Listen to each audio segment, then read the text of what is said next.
What is going on, guys? It's Rob from Heroes Avenue. I hope you guys all had a great weekend. We have a ton of things to talk about today.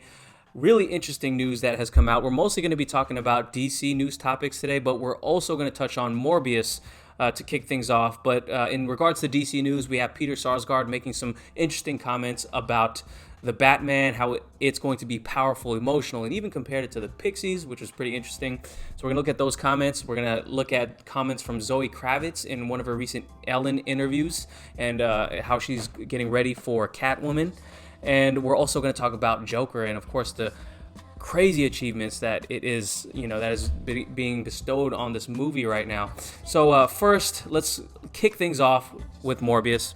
Now, guys, I got to be honest with you. Morbius was a movie that I had zero anticipation for watching. I got to be honest, I have not read the comics, any Morbius comics. I read Spider-Man from time to time, kind of jump in and out of runs, but I haven't read any stories with Morbius in it. So don't hold it against me, guys. I didn't have any anticipation for it. I love Jared Leto as an actor. Glad he's getting another chance at a superhero role, more of an anti-hero. But when I saw this trailer this morning, wow, I was really, really intrigued. And most of you guys, of course, I probably gotta start off with this. The twist at the end of the trailer was really quite incredible. Seeing Michael Keaton, Adrian Toomes come back. So this is bridging the MCU with the whole Sony Spider-Man or Venomverse, if you want to call it that. So there's going to be some interesting movies coming out in the future. Now, I got to be honest with you guys, the new Spider-Man himself, Tom Holland, is not my favorite Spider-Man. I do enjoy the movies, but I don't find myself rewatching them a ton.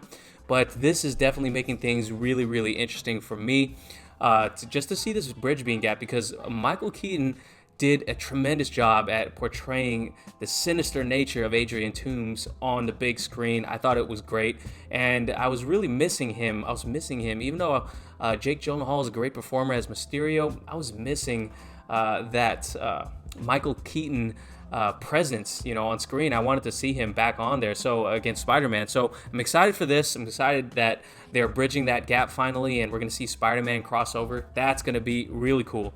Now, outside of that, I didn't really know nothing about Morbius as a character, and this trailer does that job of really letting you know what he's about, how he got his powers, and gives you a little tease of the comic accurate look of Morbius. It's really kind of off-putting, really. Just to end off, let me give you the quick synopsis of the movie, if you haven't seen it already.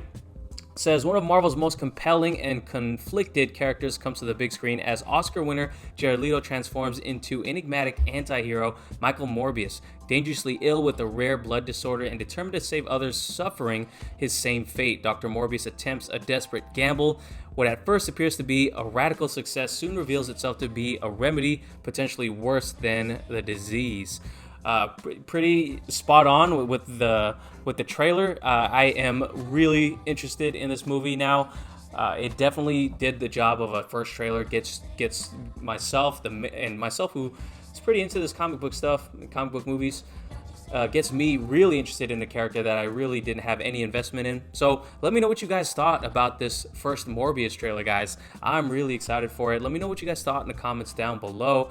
And if you had any reading suggestions with Spider-Man stories and Morbius, I'm definitely open to those as well.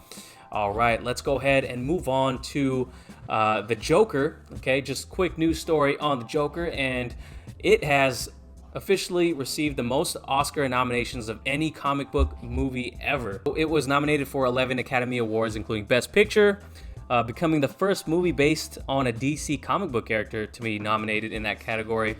And so it's also up for things like Best Original Music Score, which I think, wow, yeah, if you guys have listened to the score and if you guys just really focus in on that when you rewatch the movie, it's really powerful. And you probably noticed it during the movie, but when you kind of pay attention to just how much an integral part of that music is to setting the tone of that movie, it's just amazing. I absolutely love the score to that movie.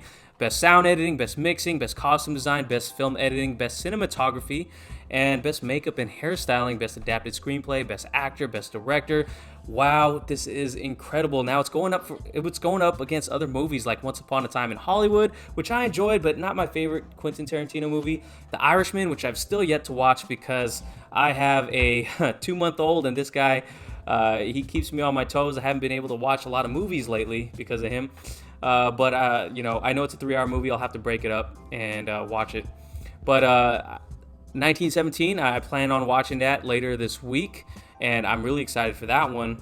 And yeah, there's other movies as well. This has been a jam-packed year with great movies. So am I in the position to say Joker deserves to be Best Picture? No. The reason why is because I still haven't seen a lot of the other nominations, but I do think just seeing it's definitely up there in class. So I'm excited for Joker. Todd Phillips shared this on Instagram here. Here's what he said. Joker began as an idea, an experiment. Really, could we take an indie approach to a studio film by inverting it into a character study to reflect the world around us, explore what we're seeing and feeling in society, from the lack of empathy to the effects of absence of love? I am deeply honored by the overwhelming recognition of the Academy this morning, and I want to thank the genius that is Joaquin Phoenix and all my incredible collaborators. We're beyond humbled that our peers in the filmmaking community have embraced the film and its message, and I am one of those people who embraced it. I know there's a small group of detractors out there, but I really do think this film deserves all the accolades, and you guys can watch my review on it if you want to see my full thoughts on it. But yes, what did you guys think of what do you guys think of the chances of Joaquin Phoenix winning Best Actor and Best Picture? This film winning Best Picture? Let me know what you guys think in the comments down below. Or do you think there's another movie that will probably take those mantles? Let me know your predictions, guys. I'll call you guys out if you guys are actually right. So let's move on to The Batman. So, of course, there's two little news topics I'm going to talk about. First, let's talk about Peter Sarsgard before I get into the Catwoman stuff. So I can't get enough of news topics regarding this movie, guys. My anticipation levels for this movie are skyrocketing, especially now that it's actually filming. Super excited for this movie. So Peter Sarsgaard, he had some comments. So during an appearance at the Television Critics Association show for CBS All Access, Peter Sarsgaard touched on the Batman and what fans can expect from director Matt Reeves. So check it out. Let's just go right into his comments. Says, Matt directing this Batman is exciting. The cast is so awesome. It seems different from other Batman movies to me. Just with the cast, there's something about it that has an edge. It's young. To me, just my perception of it, it reminds me of when I was in college and I went to go see the Pixies play, and looking around and feeling the vibe at a Pixies concert. That's what it felt like to me. A song like I Bleed, that it has the energy and that sort of thing, and isn't so specifically targeted to a very young audience or a very old audience, but has that power of chaos in it. Now let's talk about that before he goes into his second comment. So the fact that he says it has an edge to it because it's young, I think that is very fair. To see a lot of these actors, these very talented actors, not so much the A-list actors in there, but you got a lot of talented young actors in there. It's definitely new for especially for a Batman movie, and I'm really quite excited to me. But what was really cool was that he likened it to one of his favorite rock bands, the Pixies. Now, I'm only familiar with a few songs from the Pixies. Gigantic, Dig for Fire, probably my favorite songs from them. But I'm not really familiar. If you got any Pixie suggestions, throw them down in the comments as well. But of course, that vibe of a rock concert, it's kind of intriguing, really, to think about this movie in terms of having the energy of a rock concert. It could be kind of troubling for people who liken it to something like Suicide Squad, which was kind of like a music video. I don't think that it's going to be like that because of his later comments. Actually, let's get into his second set of comments, or a second comment here. It says, the Pixies were my favorite group of all time. I went to like 20 concerts, and it was that feeling of all of us in this, and it's very emotional. The Pixies were an incredibly emotional band, and I think this Batman is very emotional in that way. I think it will be very powerful. So again, this doesn't really divulge anything about the story to us. I really do think that Matt Reeves is going to explore the character of Bruce Wayne in a way that has not been explored yet. Hopefully it stays true to the character and doesn't stray away too much. I know I'm definitely open for directors taking some liberties with the stories and things like that, but I want to see a great Batman movie. I want to see some great action, but I think with his comments here, and with it being such a stacked cast, I imagine that it's going to be less of an action movie, kind of like they've described it in the past, a neo-noir film. It's really intriguing. It's supposed to be a detective type movie, but he compares it to an energy of his favorite rock band. So it's kind of a lot to unpack there, guys. Let me know what you guys think of his comments. I gotta say that I'm really liking his comments. It gets me more hyped, but it doesn't really give me a feeling of what the story is going to be about, which is cool because I don't need to know anything about it. I know some of you guys have said in the comments, but I don't really want to see anything from this movie right now because I just want it to come out and just absorb it for what it is and not get any set leaks or anything like that. Let's go on to Catwoman.